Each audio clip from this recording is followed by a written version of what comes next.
into all sorts of multiverse shenanigans. In any case, evil Laurel makes it clear that she's bad to the bone. No chance of a redemption arc, at least not till next season. Now there is a girl on this Earth who got the Black Canary scream power. It's badass ex-cop Dinah Drake. Long story short, the Arrow recruits her and they've got a new Black Canary. So Oliver gets all these new recruits trained up, and now Team Arrow is pretty huge. But turns out the real villain this season is Prometheus. The Green Arrow is mine. His beef with the Arrow is personal. His father was one of the corrupt businessmen that Oliver killed in season 1. Eventually, we learn Prometheus' identity. He's new district attorney Adrian Chase, who's actually been friends with Oliver. Chase captures Oliver and tortures him for a bit. He doesn't want to kill him, he wants to break him, so he makes Oliver admit to himself that he enjoys killing. And I liked it! So now feeling totally broken, Oliver disbands Team Arrow and turns to an old friend, Anatoly of the Bratva. We learned Oliver was part of the Russian mob back in season 1. How the heck did that happen anyway? It's time for an island flashback. Last season, he promised this girl that he would save her village by killing some bad guy,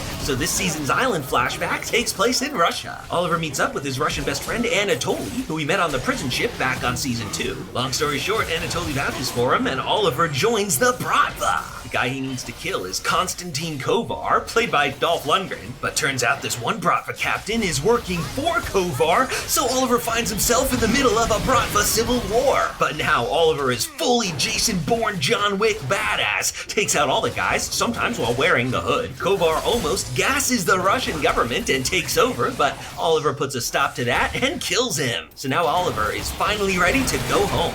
He has Anatoly drop him off back on Lian Yu. He's gonna pretend he was shipwrecked here the whole time instead of being a super spy. And so finally, the island flashbacks have caught up to season 1. Meanwhile, Felicity makes a new friend. It's a young hacktivist, just like she was. She's part of a super hacker group called Helix, and she'll help Felicity get Prometheus in exchange for Felicity helping Helix rescue their leader, Caden James. More on him next season. And so they find the evidence they need to put Adrian Chase away. But turns out that's all part of his plan. His friends on the outside kidnap all of Oliver's friends, including his son, William. So to keep them safe, Oliver's gotta break Adrian out of prison and let him get away. Now, anytime Thea's in danger, you know who shows up. It's Malcolm Merlin. And they fly off for the final showdown on Lian Yu. Oliver recruits another old enemy here, Mother Effin' Slade Wilson. He's had a long time now to sober up from his Marakuru madness. He apologizes for killing Oliver's mom and stuff, so Slade Wilson's a good guy again. Together they rescue Oliver's friends. Thea has a complicated relationship with her father. She mostly hates him because he's evil, but when she steps on a landmine, Merlin knocks her off and takes her place. He stays behind so they can get away and blows himself up.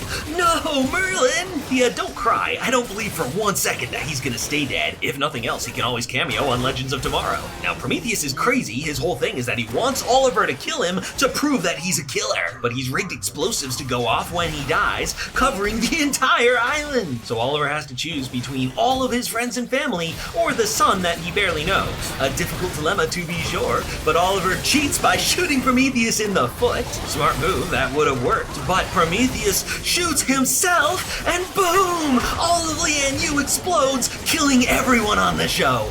Luckily though, most people did survive. In fact, the only death is Oliver's baby mama, so he's suddenly a single dad. By the way, full Oliver is back on. In fact, they get married this season. Oliver wants to spend more time with his family, so he retires and passes the hood to John Diggle. I'm the Green Arrow. Problem is, Dig's not much of an archer, so they make him a sweet crossbow that's close enough to a gun. He's very good with it. And now it's time for this season's villain, super hacker Caden James. Oliver suits back up to take him down, but he's recruited a whole squad of supervillains. One of the villains on the Caden James squad is Vigilante, who we met last season. But turns out Dinah Drake knows him. It's her murdered former partner / lover. Turns out he's a good guy working to take James down from the inside, so these two are romancing again. But he soon gets caught, and also working for Caden James is evil Laurel, the Black Siren. Dinah watches helplessly as she yells into his head, exploding his brain. Now Caden James is doing all this because the Green Arrow killed his son, but turns out that was faked too.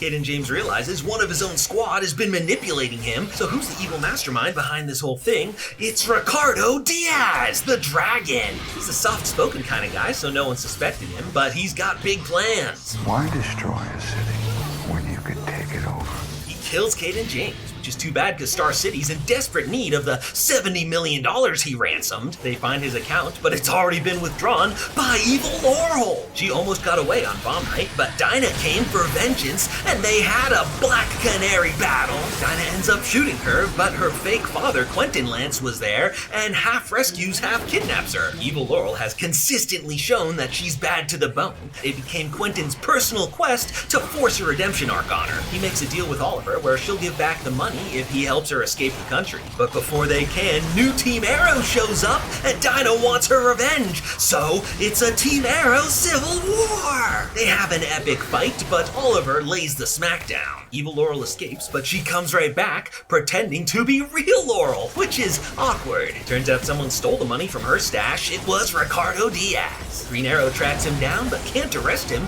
He's used the $70 million to buy the police department. He's also the one who's been trying to get Oliver in prison. In fact, he's got a new star witness. It's Roy Harper. With her ex-boyfriend in danger, Thea Queen suits back up and immediately kisses him. Luckily, he's not seeing anyone. These two decide that they're in love and are gonna ride off into the sunset. But they're stopped by ninjas. Turns out Merlin found 3 new Lazarus pits. Thea figures it's her responsibility to help take them out, so she leaves the show to do that. Then it's time for Oliver Queen's trial. It's not looking good for him because, of course, the judge is bought by Diaz. But the Green Arrow busts in to testify. Who's wearing the hood? It's Tommy Merlin! He died, of course, at the end of season 1, but his story is that he faked his death to go full-time Green Arrow. But it's not really him. It's a professional face changer guy they hired. So Diaz goes to plan B, which is just murder Oliver and everyone he cares about. So Oliver makes a deal with FBI lady. The FBI comes in full force to liberate Star City, which is probably their job in the first place, right? So the cavalry busts in, Green Arrow and Diaz have their final rooftop battle, and at the end it's the same old dilemma: to stop me, you're gonna have to kill me. Black Siren comes and is like, yeah, I'm fine with that. Boom, blasts him off the roof. But crazily, he survives. Quentin Lance, though, actually dies, and he and Oliver have a really emotional talk about how proud of him he is now, so I believe he might actually stay dead. Then, as part of the deal Oliver made with the FBI, he's gotta turn himself in. He has a big Iron Man press conference. I am the Green Arrow.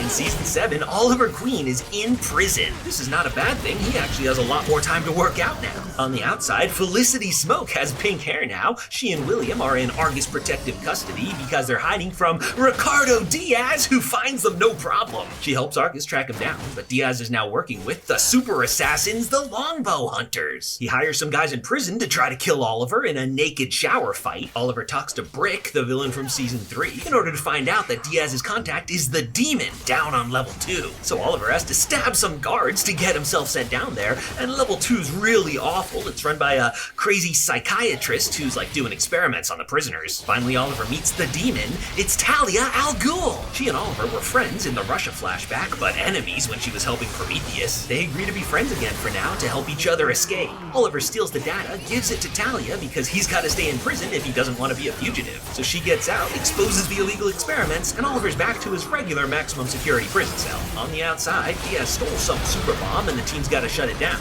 With help from the new Green Arrow? Yeah, someone else has been running around the city in the hood. You have failed the city. And with help from him, they take down Diaz. Felicity considers going dark side and killing him, but evil Laurel comes to stop her. Not out of any moral qualms, but because they can use him to get a deal to get Oliver out of prison. She's trying to be not evil this season. She backslides for 1 episode, but all the girls have an intervention, and her redemption arc is complete. She plans to go home to Earth 2 and right her wrongs as the Black Canary. On the day Oliver's set to be released, Diaz escapes and takes over the prison, so Oliver pulls some MacGyver moves and busts out of his cell. Long story short, kicks his butt and is released from prison a free man. Dinah Drake is the police captain now, and vigilantism is still illegal, but sometimes they need Oliver's help, so they make the Green Arrow an official member of the SCPD, and they send him out there with no mask, because everyone knows he's Oliver Queen now. But the cops are still hunting the new Green Arrow. No one knows who he is. In fact, it's a girl. She works out even harder than Oliver. She's on a mission to hunt down her mother's killer, but turns out her father is Robert Queen. Yeah, she's Oliver's half-sister. His dad had a whole secret family he abandoned. Speaking of a family, Oliver's still got a son, William. They're constantly in danger from one bad guy or another, so they decide to send him off to live with his grandparents. But his story continues in an island flash forward. Father, follow the queen.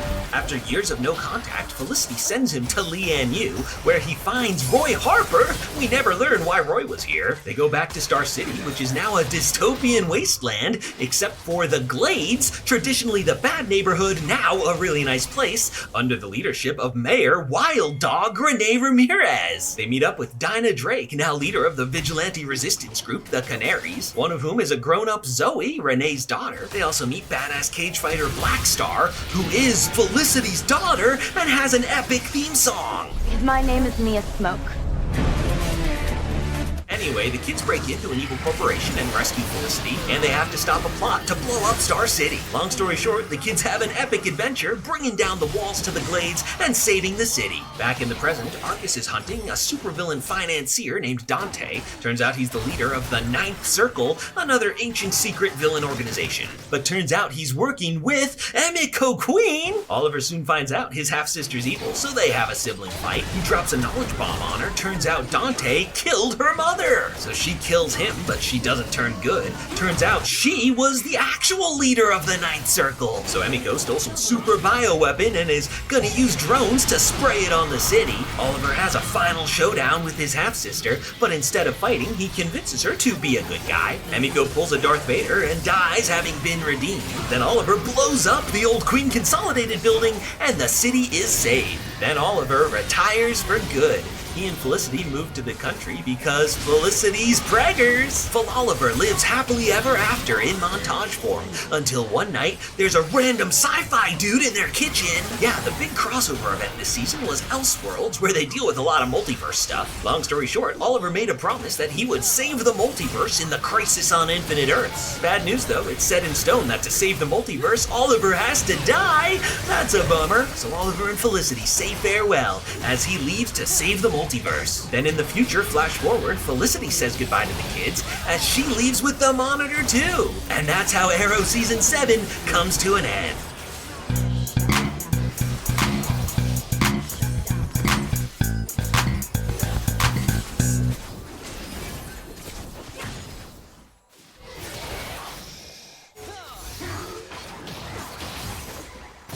Hello everyone, I'm Justin and this is a full timeline recap of the Breaking Bad and Better Call Saul universe. If you end up enjoying this video and want to see more from us, then make sure to click that subscribe button and click the bell to know anytime we upload a new video. The release of Better Call Saul's series finale a few months ago also brought an end to what's, in our opinion, the greatest television universe of all time after about 14 years. So we think it's time we took a look back at everything that went down in the 11 seasons across Breaking Bad and Better Call Saul, as well as the Breaking Bad movie El Camino in timeline order, going through the events year by year. But if you haven't watched some or any of Breaking Bad, Better Call Saul, or El Camino, then make sure to check them out first, as they'll each be linked in the description, before continuing on with our timeline breakdown of it. To begin, let's jump back to 1992, as Jimmy McGill's out running a scam with his best friend Marco.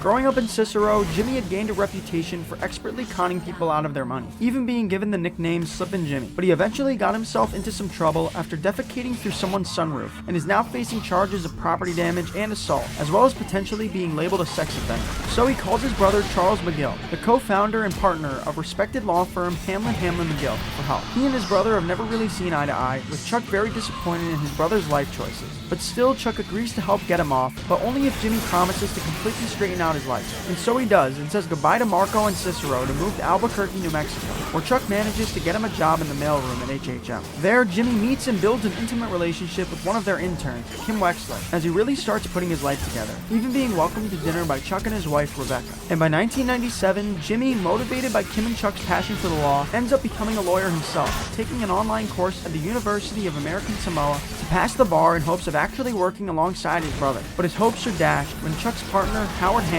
the son of HHM's co-founder George Hamlin, informs him that the board has decided against hiring him. So Jimmy quits the mailroom and starts up his own practice. As he struggles to get his law practice off the ground, Chuck begins struggling to keep his marriage together, and ultimately he and his wife split. And things become more troublesome for Chuck a couple of years later, as he begins feeling symptoms of a rare condition called electromagnetic hypersensitivity disorder, which forces him to step away from the firm on an extended sabbatical. From then till 2002, he's stuck inside his house with all electrical appliances turned off, while Jimmy looks after him and brings him anything he needs from the outside world. Since leaving the mailroom, Jimmy is still yet to really gain any traction as a lawyer, mostly doing garbage public defender work.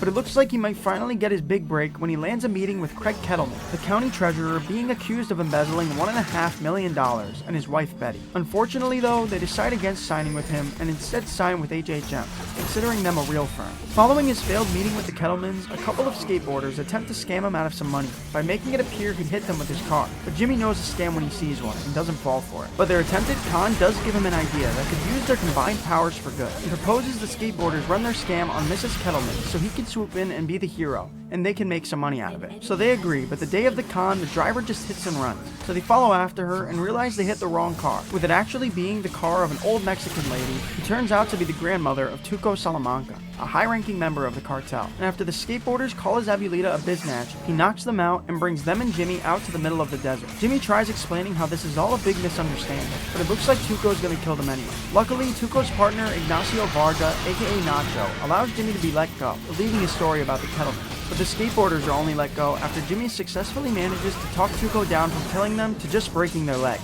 Not too long after this, Jimmy's met at his office by Nacho, looking for more information on the money the Kettlemans stole so he could steal it for himself. But Jimmy offers him no help, claiming he's a lawyer, not a criminal. So Nacho says he'll do it himself, which prompts Jimmy to anonymously call the Kettlemans later that night and warn them that they might be in danger. But it appears his warning was no help, as the next morning it looks like the Kettlemans were kidnapped, with the cops' prime suspect being Nacho, who'd been seen outside their home by their neighbor. Nacho claims he hadn't gotten the chance to do anything yet though, and threatens Jimmy's life if he isn't able to fix them. And after visiting the Kettlemans' home, Jimmy begins to believe the Kettlemans hadn't actually been kidnapped, but instead went into hiding following his phone call and made it look like a kidnapping. The cops don't buy it, but Jimmy does find one person that agrees with him, that being Mike Ermintrout, the parking attendant at the courthouse, who used to be a cop himself and claims he'd seen something like this before. So Jimmy goes out looking for them, and sure enough, he finds them camping not too far from their home, along with the $1.5 million they'd embezzled. He tries convincing them to come back and turn themselves in, but although they agree to come back, they instead offer him a chunk of money to keep quiet about it, which he eventually accepts, and with the return, he's able to get Nacho released and go back to focusing on his career, now with a bunch of money to work with, and he begins specializing in elder law. His services are also later called upon by Mike, as he's been brought in for questioning as part of the cops' investigation in the murder of two police officers, Hoffman and Fensky, the former partners of Mike's son, Matt, who was also murdered around a year prior. He doesn't need Jimmy's actual legal services though, and just asks for his help in stealing one of the cops' notepad, to which Jimmy reluctantly agrees and pours coffee on the cop's suit, allowing Mike to grab his notes, from which it's confirmed that they have no evidence proving that the two officers were actually killed by Mike. Turns out, during his time on the force, Mike was a corrupt cop, unbeknownst to his son who idolized him. So when his son later joined the force and started facing pressure from Hoffman and Fensky to accept bribes, he refused, forcing Mike to reveal his corrupt past and convincing him to accept. But they still weren't sure they could trust Matt and decided to kill him anyway, so Mike eventually tracked them down and got his comeuppance. Also seeking Jimmy's services now are the Kettlemans, who decided to fire their attorney at HHM, Kim Wexler, after she tried getting them to accept a deal and admit they're guilty. Although he and Kim haven't been intimate since their time at HHM, they do still seem to care a lot about one another. So instead of taking them on as clients, Jimmy asks Mike to help him steal the money so Kim can hand it over to the DA, as part of the deal that reduces Craig's sentence from 30 years to 16 months. Following this, Jimmy goes back to working with the elderly, and realizes one of his clients' assisted living facilities, Sandpiper Crossing, is overcharging them. So he starts putting together some evidence with the help of Chuck, and it appears to be a big-time case. But Chuck says they won't be able to do it on their own, and suggests handing it over to HHM, to which Jimmy reluctantly agrees, under the impression that he'll at least be able to finally join the firm. But although HHM agrees to compensate them for bringing them the case with 20% of the final settlement, Howard still refuses to hire him. So Jimmy says he'll just work on it himself until later that night when he notices a call from his phone to Howard, and realizes that it was actually his own brother that didn't want him working at the firm. And Chuck confesses this to be true, claiming Jimmy isn't a real lawyer. I know what you were, what you are. People don't change. You're Slippin' Jimmy.